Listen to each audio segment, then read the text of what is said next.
It was very good in the book. You pointed out that they work 60 to 80% harder than or Yeah. work longer hours. Can't remember what it was. Exactly. Yeah, longer hours. Yeah, and probably also harder. But the point is that the people often believe that poverty comes from laziness because then it's very easy to blame the victim, if you like. Yeah?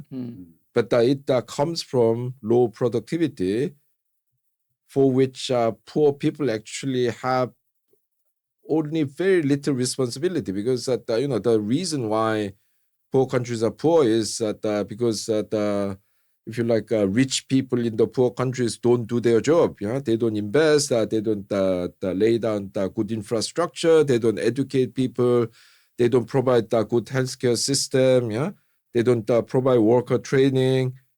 So that these people are poor not because of their own laziness or stupidity, but mainly because of the failure of people who are running these countries to provide these basic things that make economies productive. I mean, that there are so many clever, well-educated, Nigerians and Filipinos educated to a very high level in economics and engineering and what have you. The only problem is that these people are driving taxis in London and New York.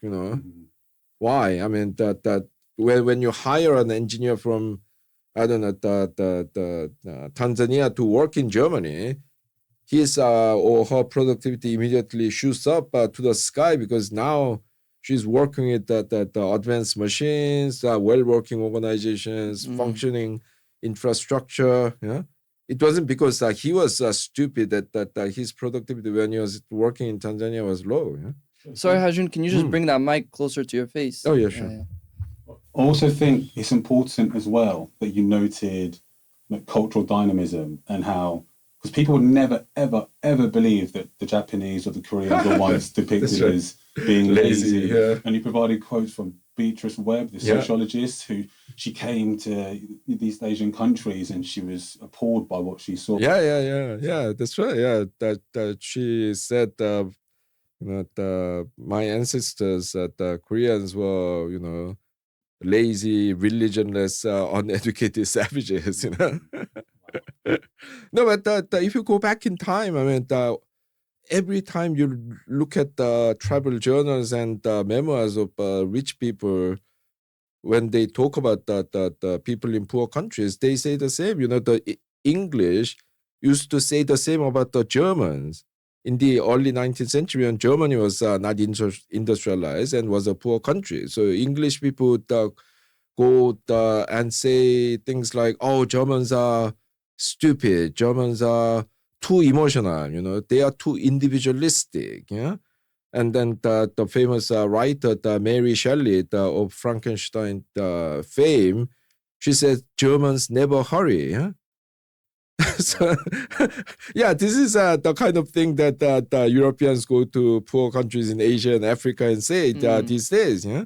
It's not because these people are somehow genetically, culturally lazy, but they, well, first of all, many of them are unemployed because their economy is poor.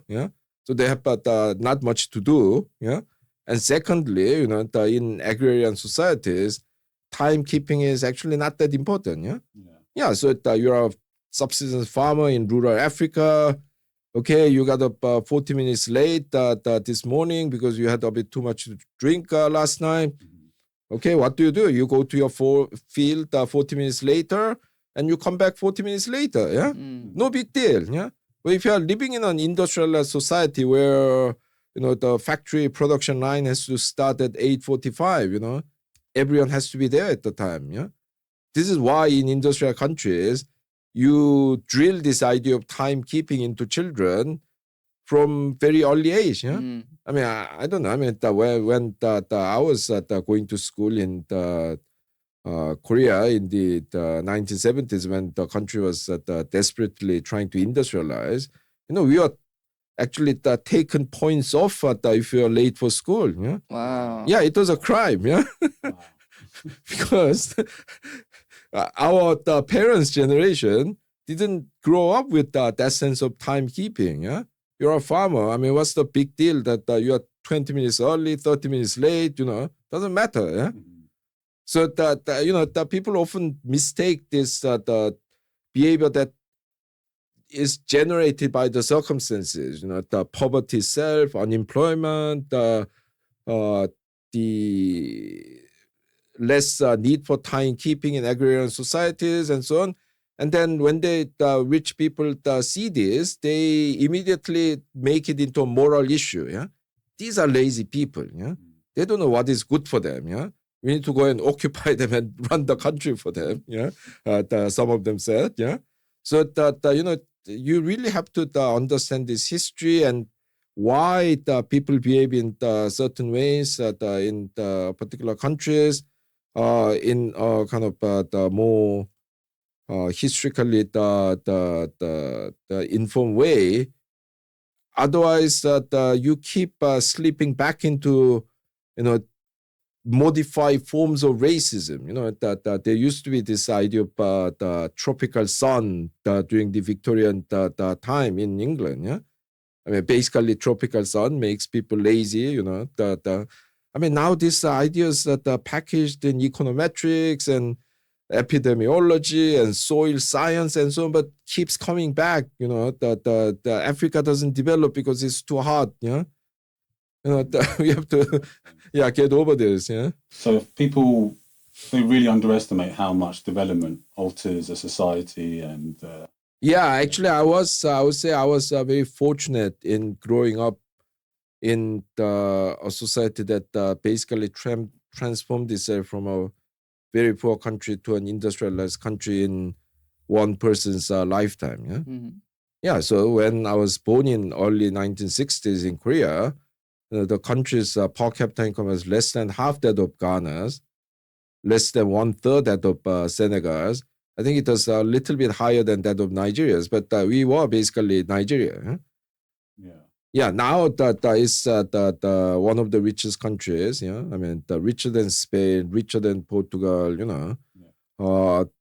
When I was born, the life expectancy in Korea was 53 years. Yeah, so I should have been dead for 7 years. Yeah, Wow. I'm 60. Yeah, so that I was fortunate to be born in and growing up in a society which saw this major economic transformation, which completely transformed the society, from what we very lazily call culture to, the living space to the kind of occupations that people are engaged in, the people's health, life expectancy, and so on. That I can see this. Yeah, I mean that.